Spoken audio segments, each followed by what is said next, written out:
The last rays of sunset filtered through the tall glass windows of Le Jardin restaurant, where Sarah Thompson was busy working her evening shift. She wiped away the beads of sweat on her forehead, her feet tired in black shoes that were worn out after many years of service.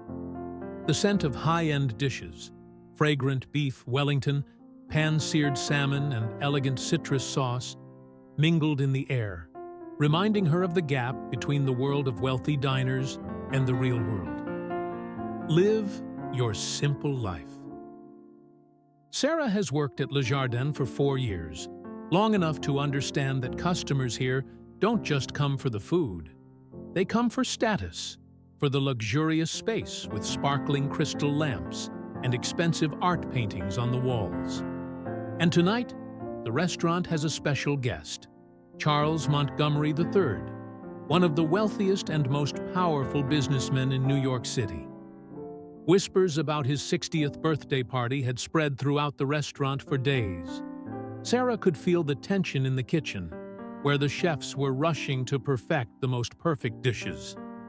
She was also assigned to serve the main table of the party, an honor and also a lot of pressure.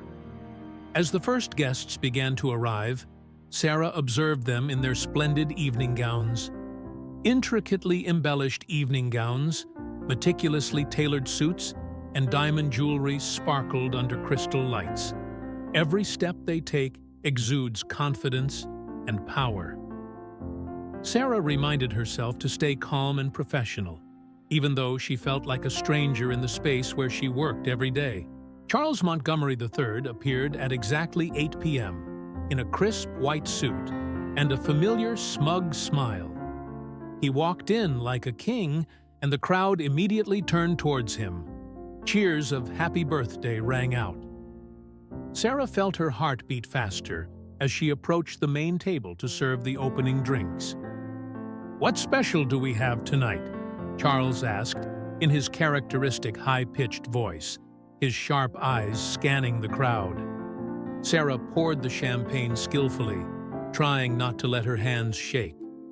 "Sir, the chef has prepared a special menu, according to your request, starting with black truffle soup and—" "No, not the food," Charles interrupted her, waving his hand towards the shiny black grand piano placed in the corner of the room. "I want to talk about entertainment. Where is our pianist tonight?" Sarah felt her blood freeze as the restaurant manager, Mr. Peterson, hurriedly walked over with a worried look on his face. "Mr. Montgomery, we are extremely sorry. Our pianist had an accident on the way here. We are trying to find a replacement." Charles raised his eyebrows, discomfort evident on his face. "Unacceptable. It's my birthday, and I want music." Sarah felt her throat dry as memories from the past rushed back. 10 years ago, she was a promising piano student at Juilliard until a car accident claimed the lives of her parents and forced her to give up her scholarship to care for her young sister. Since then, she has never touched the keys, even though the melodies still echo in her mind. "I have a good idea," Charles said suddenly, his eyes lingering on Sarah with mischief. "Little girl, do you know how to play the piano?" Sarah felt all the eyes in the room turn to her. She can lie, she can deny. But some deep part of her, perhaps wounded pride, or a longing to once again touch the keys, made her nod slightly. Charles clapped his hands triumphantly. "Wonderful! Let our waitress entertain us tonight. It would be fun to watch a waitress try to do something nobler than they are capable of." Smirks rang out from several of the guests, and Sarah felt her cheeks heat up with embarrassment. Mr. Peterson looked at her with pity in his eyes, but he did not dare to oppose the wishes of the restaurant's most powerful guest. Sarah put down the wine tray and walked step by step towards the piano. The smell of oak and polish lingers in the air, reminiscent of days spent in the music classroom. She sat down on the piano bench and took a deep breath. Her hands trembled as she touched the cold keys. In that moment, time seemed to stop. Sarah closed her eyes, letting memories of her parents, of piano lessons, and of the never-ending passion for music in her heart arise. And then, like magic, her fingers began to move. The first melody of Nocturne, Op. 9, number 2 by Chopin rang out, softly like drops of morning dew, then gradually rose with intensity like waves. Beautiful sound filled the space, silencing all conversations. Sarah let her emotions guide her through each note, through complex movements that she thought she had long forgotten. Each key under her hands is a story, about the pain of loss, about unfinished dreams, about wounded pride, and about the strength to stand up after falling. She is no longer a simple waitress, but a pianist telling her story through music. As the last notes of music gently dissipated into the air, the whole room fell silent. Sarah slowly opened her eyes, and the first thing she saw was the shocked expression of Charles Montgomery III. The ironic smile was gone, replaced by an unreadable expression, perhaps surprise, perhaps regret, or perhaps both. And then the applause began. One by one, then the whole room, until the space was filled with endless applause. Sarah felt tears rolling down her cheeks, not of shame anymore, but of joy and liberation. After so many years of hiding, she can finally be herself again. Mr. Peterson stood next to her with tears in his eyes. "Sarah, I don't know. I never thought—" "Chopin," a voice said, and Sarah turned to see Charles Montgomery III standing there. His expression completely changed. Nocturne Op. 9, number 2, a technically demanding and deeply emotional work.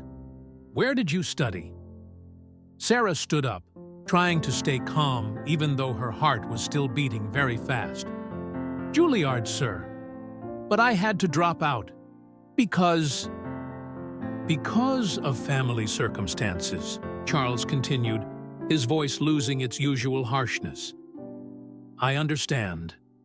I've also made difficult choices in life." He was silent for a moment, then continued in a quiet voice. "Perhaps I was too hasty in my judgment. Sometimes we forget that each person has their own story." He turned to Mr. Peterson. "I want her to play more and pay a pianist well, not a waiter." Sarah felt like she was in a dream. She looked down at the ivory keys, the place that had just helped her find herself, and smiled. The night is still long, and there are many stories she wants to tell through music. As the night gets later, the atmosphere in Le Jardin becomes warmer and more intimate. The crystal lights radiate a gentle light, reflecting on the champagne glasses that are being raised in endless applause. Sarah had just finished Debussy's Clair de Lune. The final notes were like drops of night dew disappearing into space. Charles Montgomery III stood up from the main banquet table and walked towards the piano with a glass of red wine in hand. His eyes no longer had the initial arrogance, but were instead filled with sincere curiosity. "I realize we haven't heard your story yet," he said, his voice much deeper than before. "How did a pianist from Juilliard become a waiter here?" Sarah felt a lump in her throat. It's been a long time since she talked about her past. The smell of wine wafted through the air, and the whispers of conversation in the room gradually subsided as everyone listened attentively. 10 years ago, she began, her voice as light as a breath. "I was a sophomore at Juilliard on a full scholarship. My parents sacrificed everything so I could pursue music. They worked, day and night, even selling the house to move to a small apartment in the Bronx." Sarah stopped and took a deep breath to calm herself. "Then, one rainy night, on the way to see my performance at school," her voice choked. The memories of that fateful night are still vivid.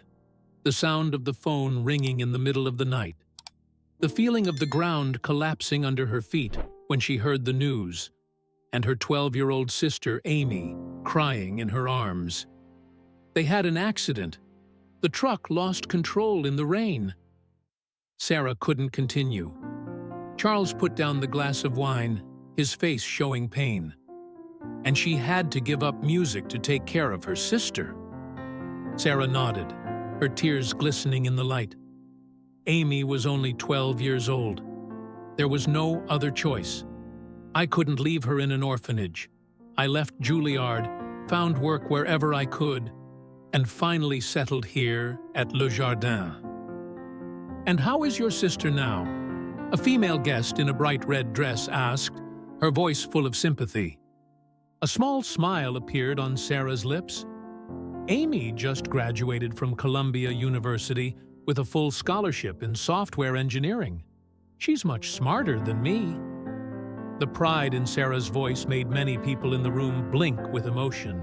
Charles stepped closer, his eyes as if he were seeing Sarah in a completely different light. "Do you ever regret about your decision to give up music?" Sarah looked down at the keys, her fingers gently caressing the smooth surface. "Every day," she confessed, "but not for myself. I regret not being able to fulfill my parents' dreams. They sacrificed too much."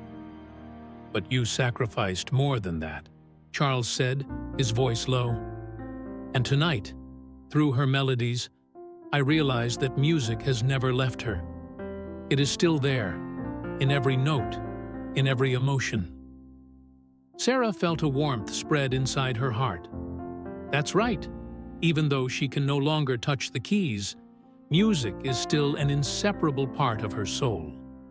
Every day when she goes to work, she often sings her favorite tunes in her head, and sometimes, in the dead of night, her fingers still tap the tabletop as if playing an invisible concerto. "Sarah," Charles said suddenly, his voice serious, "I have a proposal.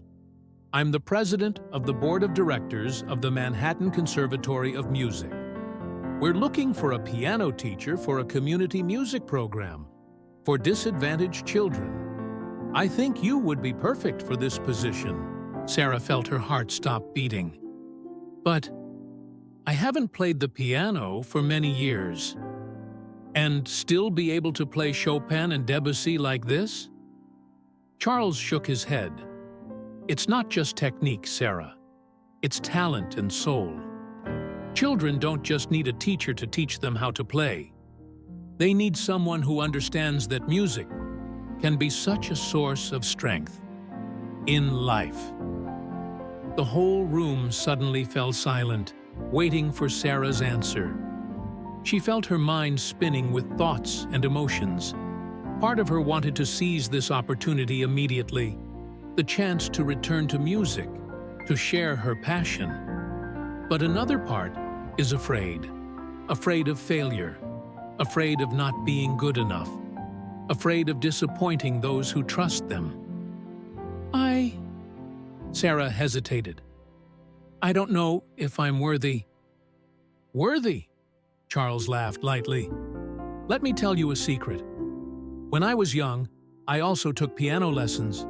Not as good as you, but enough to understand what music is. And what I learned is, no one is born with 'we deserve nothing.' We are worthy of what we dare to accept and strive to preserve." He reached into his pocket and took out a business card. "Here's my number and the conservatory address. Think about it. There's no need to answer right now." Sarah took the card, feeling its weight in her hand, not because of its physical weight, but because of the significance of this opportunity. She looked down at the embossed words on the pure white paper and suddenly remembered what her father often said. "Daughter, life is like a song. Sometimes we have to stop at the quiet notes, but that's okay. Doesn't mean the music has ended." Mr. Peterson, who had been watching from the beginning, walked over with a warm smile. "Sarah, you should accept. We'll miss you, but this is where you should come." Everyone in the room began to applaud, and Sarah felt tears rolling down her cheeks again. But this time, they were tears of hope and gratitude. She looked back at the piano, and for the first time in years, she allowed herself to dream about the future. Maybe I can try," she said softly, and the applause grew stronger again. Charles raised his glass of champagne. "So, to commemorate this moment, and to celebrate a new beginning, could you play us one more song?" Sarah nodded, gently wiped away her tears, and placed her hands on the keys. This time, she chose Gershwin's Rhapsody in Blue, a work about hope, about American dreams, and about the possibility of human regeneration. When the first notes sounded, Sarah felt like she was telling her own story, a story of loss and rediscovery, of dreams that seemed dead but still lived silently in her heart, waiting for the right moment, suitable to once again shine. A week after that fateful party, Sarah stood in front of the Manhattan Conservatory building, her heart pounding in her chest. The reddish-brown sandstone facade towers like a musical fortress, its soaring glass windows reflecting the morning sunlight. The sound of a piano echoing from inside mixed with the sounds of violin and cello, creating a symphony of vitality and hope.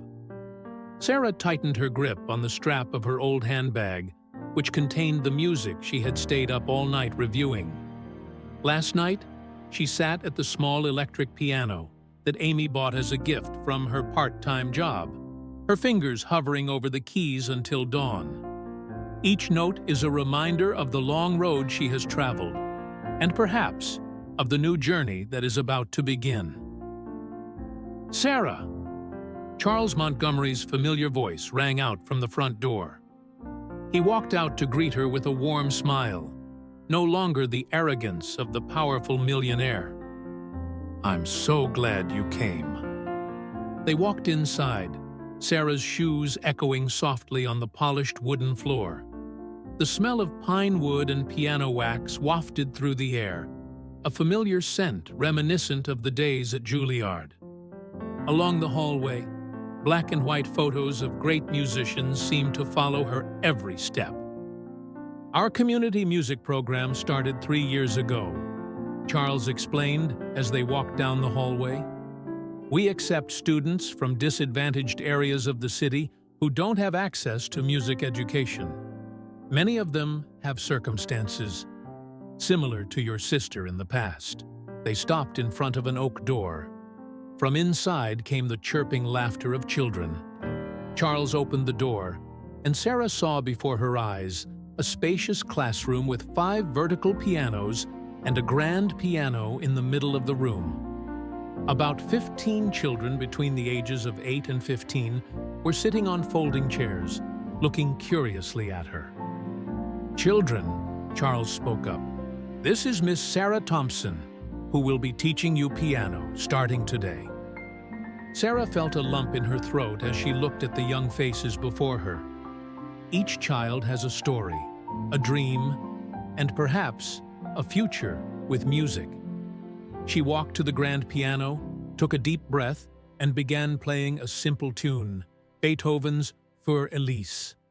Familiar musical notes rang out in the air, and Sarah saw the children's eyes light up with excitement.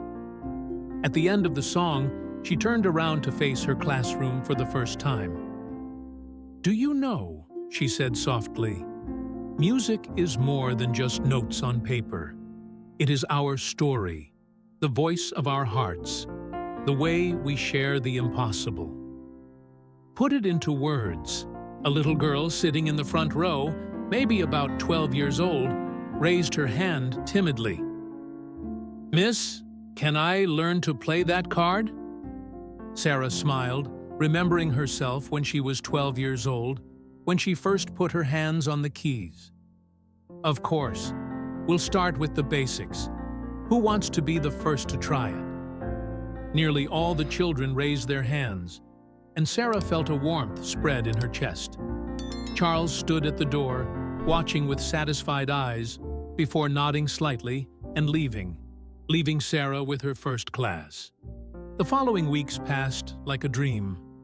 Sarah gradually got used to the new rhythm of life, teaching piano in the morning at the conservatory and still holding evening shifts at Le Jardin.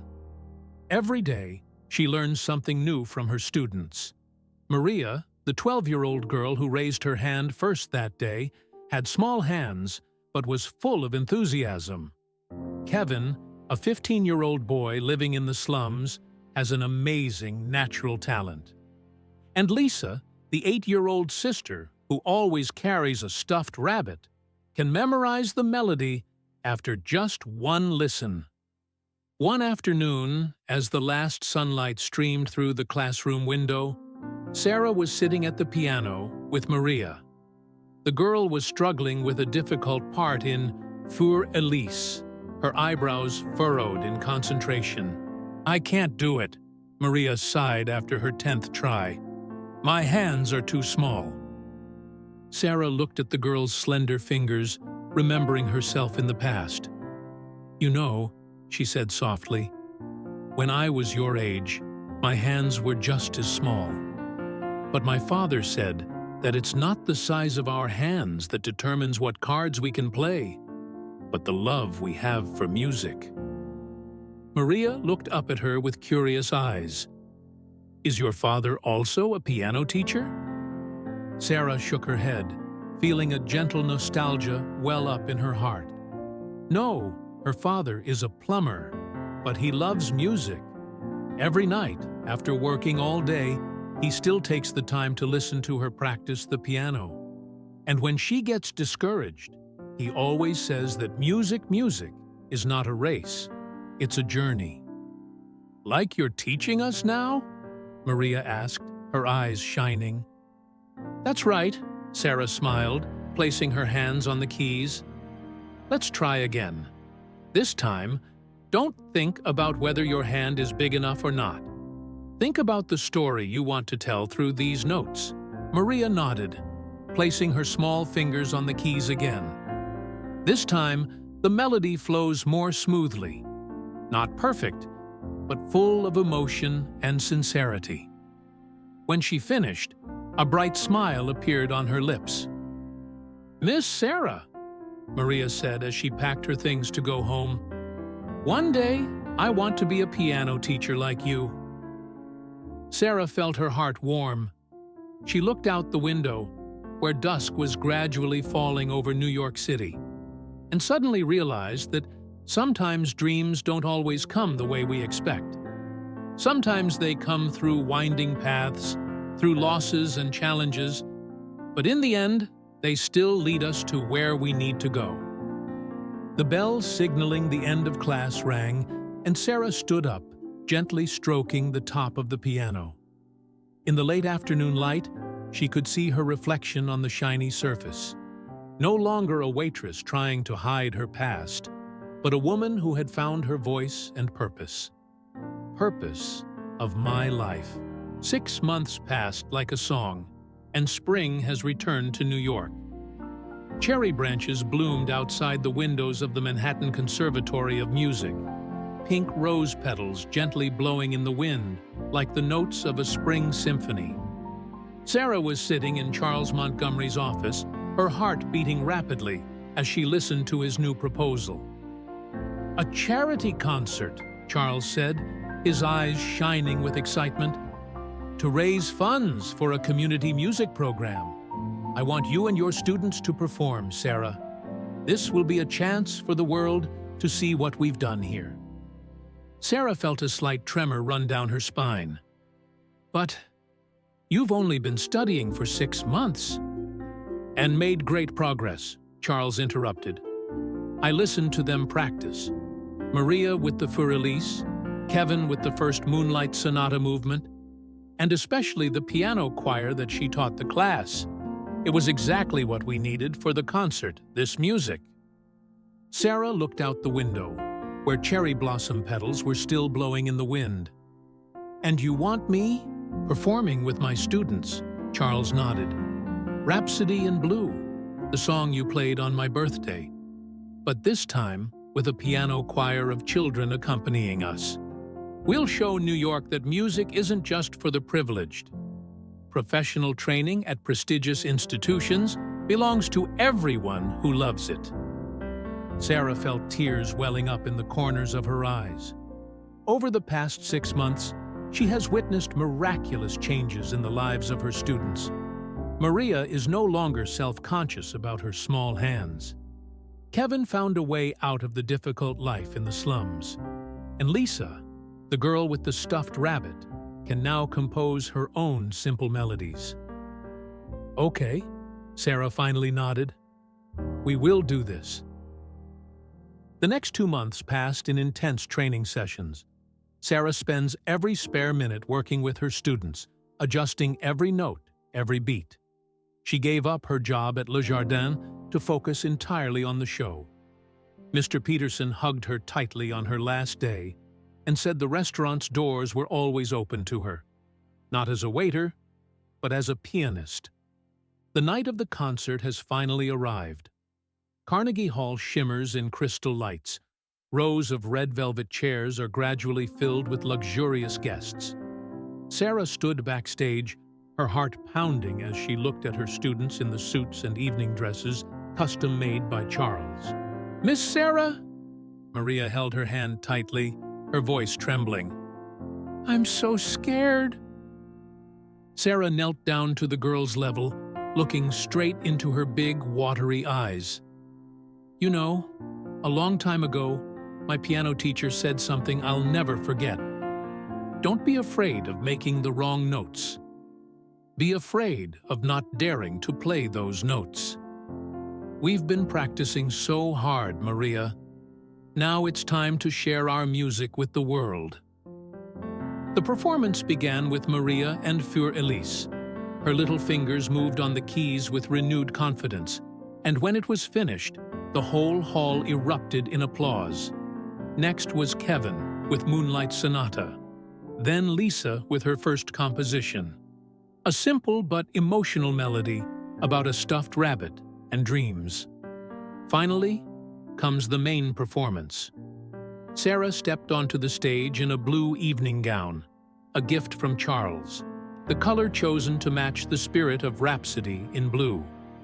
15 upright pianos were arranged in a semicircle around the main grand piano. Her students sat in their positions, their young faces tense but full of determination. Sarah sat down in front of the grand piano and took a deep breath. In the front row, she saw Amy, her sister who had flown back from San Francisco to see this show.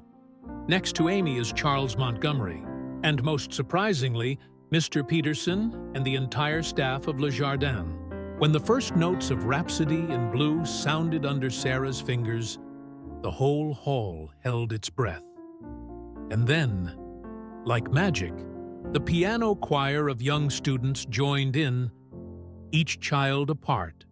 Simple but precise notes, creating a colorful and emotional picture of sound. Sarah let herself be lost in the music.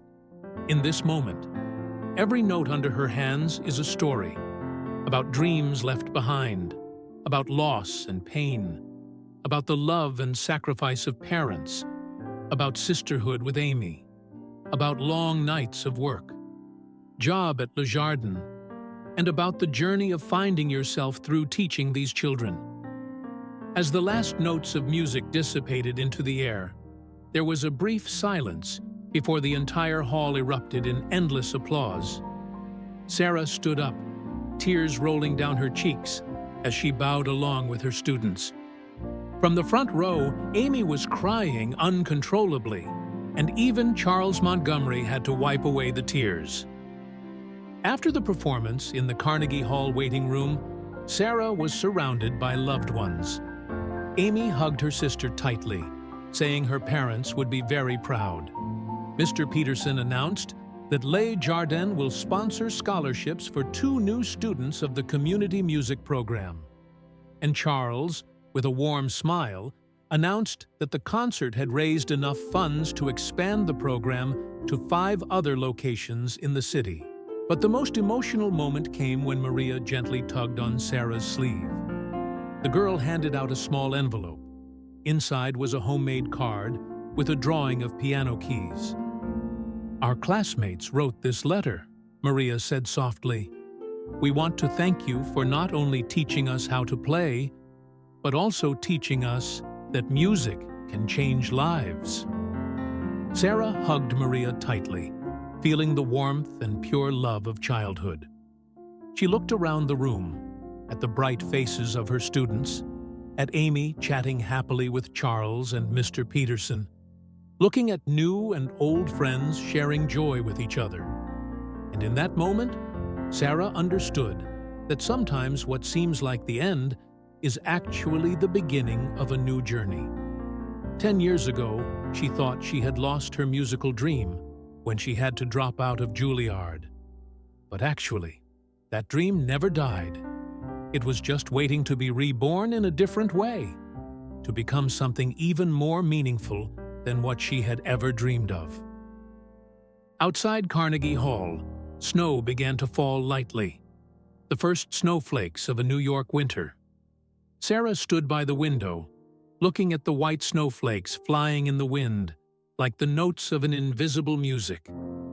And in her heart, a new melody was playing, a melody of hope, of love, and of dreams that never truly ended.